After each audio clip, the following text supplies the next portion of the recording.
Empires rise and fall, but their stories don't end with their collapse.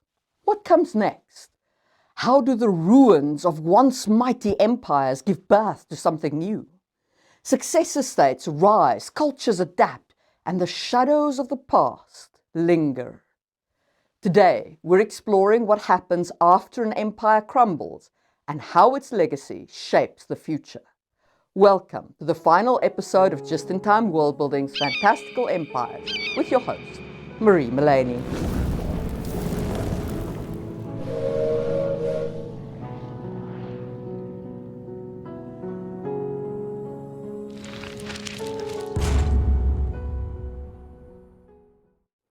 When an empire collapses, the central authority that held everything together is gone. What fills that void are successor states, often drawing from the culture, governance, and infrastructure of the empire they replace, combining it with local flavor, of course. Let's explore these successor states in more detail, starting with Rome. After the fall of the Western Roman Empire, the Germanic kingdoms rose, the Ostrogoths in Italy, the Visigoths in Hispania, and the Franks in Gaul. These kingdoms blended Roman governance with their own traditions, creating hybrid cultures. Feudalism emerged towards the end of this period, not as an imperial system, but as a survival mechanism, a decentralized response to the loss of Roman order. Unlike imperialism, which relies on centralized authority and expensive governance, feudalism thrives on localized power and personal loyalty. Lords offered protection and land to vassals in exchange for service, creating a patchwork of allegiances rather than a cohesive state. I joke about this, but it's true. Feudalism is like the pyramid scheme of governance, right? I offer you service, you offer him service, they all offer each other service, all the way up to the dude at the top who is sitting down smiling pretty at all his pyramid scheme members. That's feudalism. Anyway, Roman culture lingered in various ways. The Latin language became the root of Romance languages, and Roman law influenced emerging legal systems in medieval Europe. Even the titles of nobility, such as duke and count, have origins in Roman military titles like dux, leader, and comes, companion. These titles carried the prestige of Roman authority into the feudal era, linking the new order to the old empire. Even architectural style, like basilicas and aqueducts, continued to shape medieval infrastructure. The culture and institutional remnants of Rome provided a foundation upon which these new societies built their identities. Rome also demonstrates another form for successor states.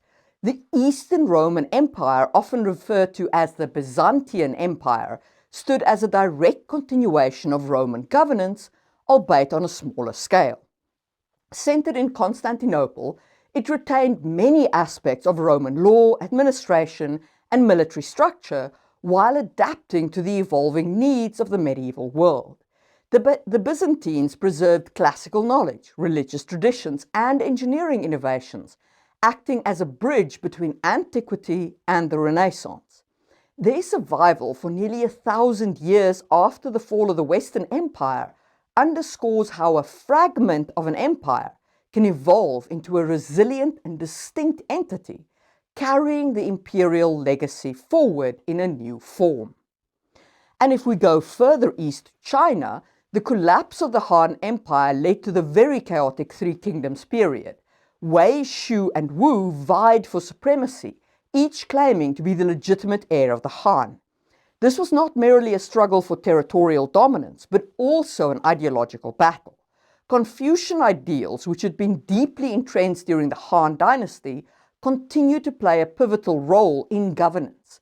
These ideals emphasized hierarchical relationships, loyalty to rulers, and the moral obligation of leadership. Each kingdom sought to legitimize its rule by adhering to Confucian principles, incorporating them into their bureaucracies and policies. This continuity ensured that even amid fragmentation, the core values of the Khan persisted, providing a framework for stability and eventual unification under the Jin dynasty. Moreover, the intellectual and philosophical developments during this period enriched Confucian thought, setting the stage for its further evolution in subsequent dynasties. It should be noticed that the Jin dynasty that unified the empire wasn't fully stable, as the subsequent fragmentation again occurred during the 16 Kingdoms period. But that's a story for another day. Let's turn to fantasy. In Tolkien's Legendarium, the fall of Numenor gave rise to Gondor and Arnor.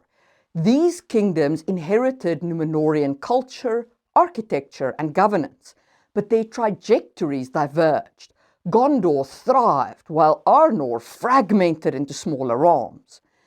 Geography, leadership, and external threats determined the fate of these successor states, a pattern we'll see repeated in history. But before we get to the fate of the successor states, let's talk about the period between the fall of empire and the stability of the successor states, the adaptation period.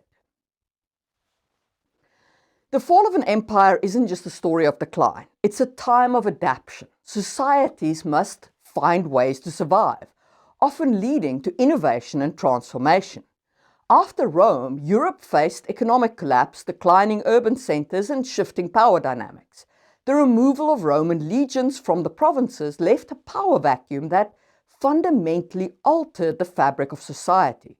Local lords, often former Roman officials or military leaders, stepped in to fill the void, offering protection in exchange for loyalty and labor. And this laid the groundwork for that wonderful pyramid scheme of feudalism, which thrived on that localized power. Without the legions to maintain roads and secure trade routes, commerce declined, and cities, once hubs of Roman civilization, became smaller and less influential. So basically, everything spread back into the countryside. And it wasn't glamorous, but it worked, providing a decentralized yet functional system of governance and survival. In Italy itself, the immediate aftermath of Rome's fall saw the peninsula fragment into smaller, often warring territories. The Ostrogoths initially attempted to maintain some semblance of Roman governance under leaders like Theodoric the Great, blending Gothic traditions with Roman administrative practices. However, successive invasions by the Byzantines and Lombards further destabilized the region, leading to the rise of city-states such as Venice, Florence, and Genoa. These city-states would later dominate Italian politics and commerce, creating a patchwork of fiercely independent territories that preserved Roman legal and cultural influences while charting their own paths in a fragmented landscape. Our other big successor state, Byzantium, basically just continued after the fall of the Western Roman Empire like nothing had happened. Because the split between Eastern and Western Empire had happened before the fall of the Western Roman Empire. Byzantium was like a shining light of order during the chaos in Europe, exemplified by Justinian's legal reforms and military campaigns. And I spoke about how they got silk in my video on weaving and fantasy, which was the first recorded instance of industrial espionage that I know of anyway. And you really should check out that video in the information card.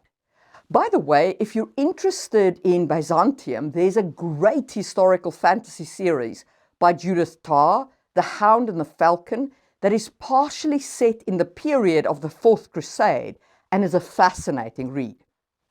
Anyway, let's cast our eyes further east and talk about the Three Kingdoms. In China's Three Kingdoms, warfare drove technological and military innovation. The chaos was devastating, but it also set the stage for eventual reunification and renewal. Military advancements such as the development of repeating crossbows and refined siege tactics reflected the intensity of conflict during this period. There really is nothing like war to drive innovation.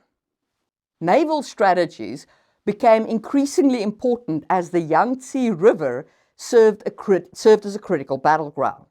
Beyond technology, the period was marked by strategic brilliance, with figures like Zhuge Liang employing ingenuity in both diplomacy and warfare.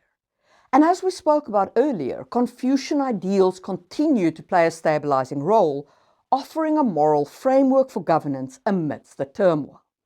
These principles, with their emphasis on loyalty and duty and ethical leadership, enabled the war-torn kingdoms to establish some kind of legitimacy and maintain a semblance of order.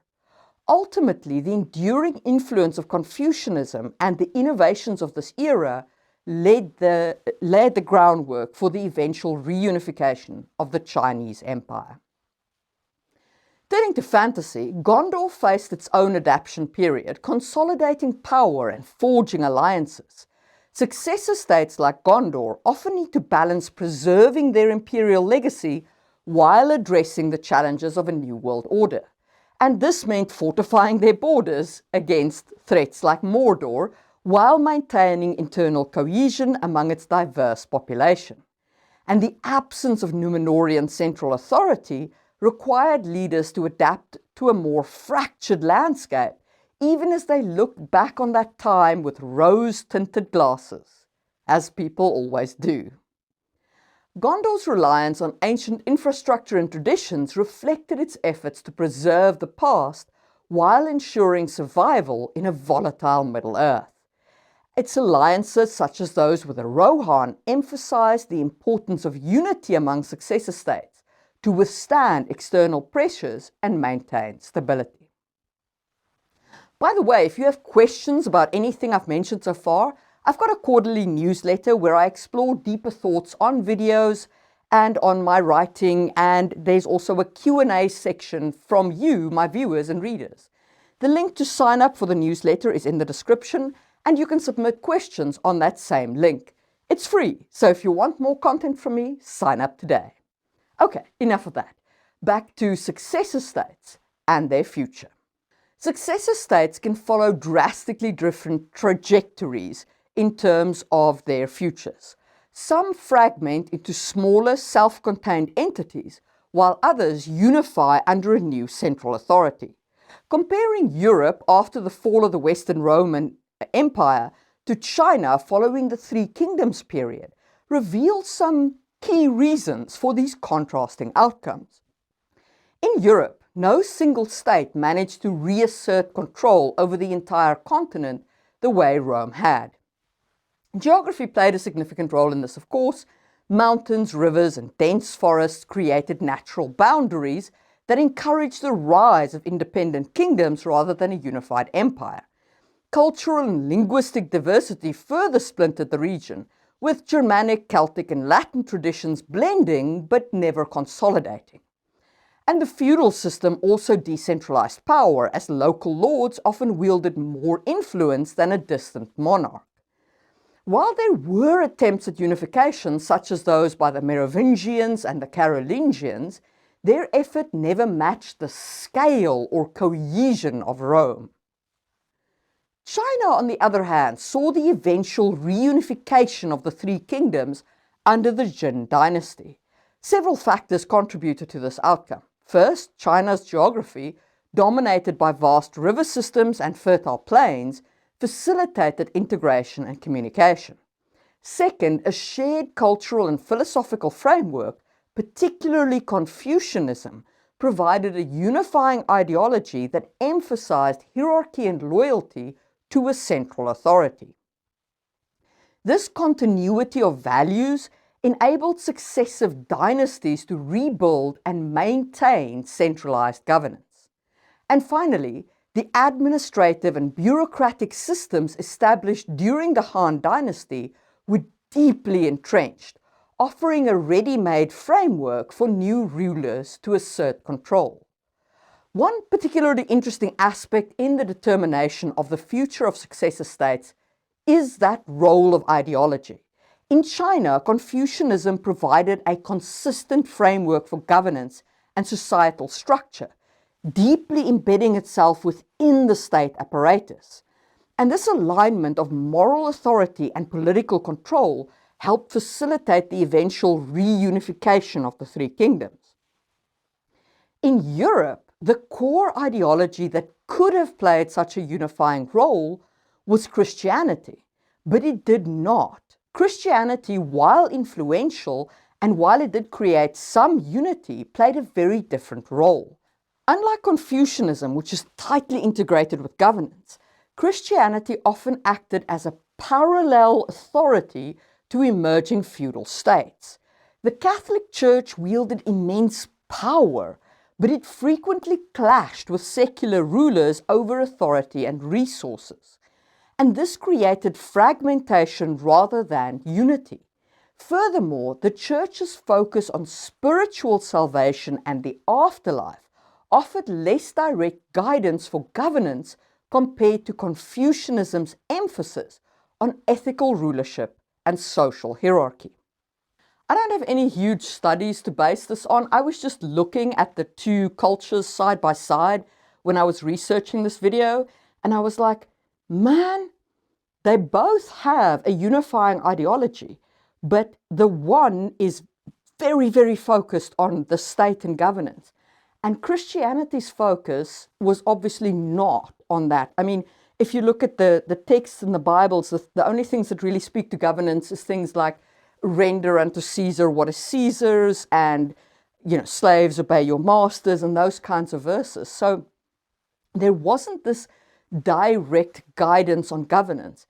And that's why I think that they played different roles and why the ideology of Europe never really meshed again. And I'd be very interested in your opinion on that topic down below. Do you agree with me? Do you think I'm missing something in the ideological differences between the two continents after the fall of their big empires? Let me know in the comments. Geography and political fragmentation exacerbated these differences in Europe.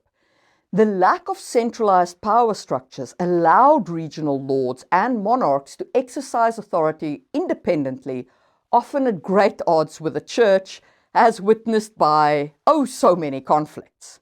By contrast, in China, successive dynasties could leverage Confucianism ideals to maintain a unified state apparatus, even after periods of fragmentation.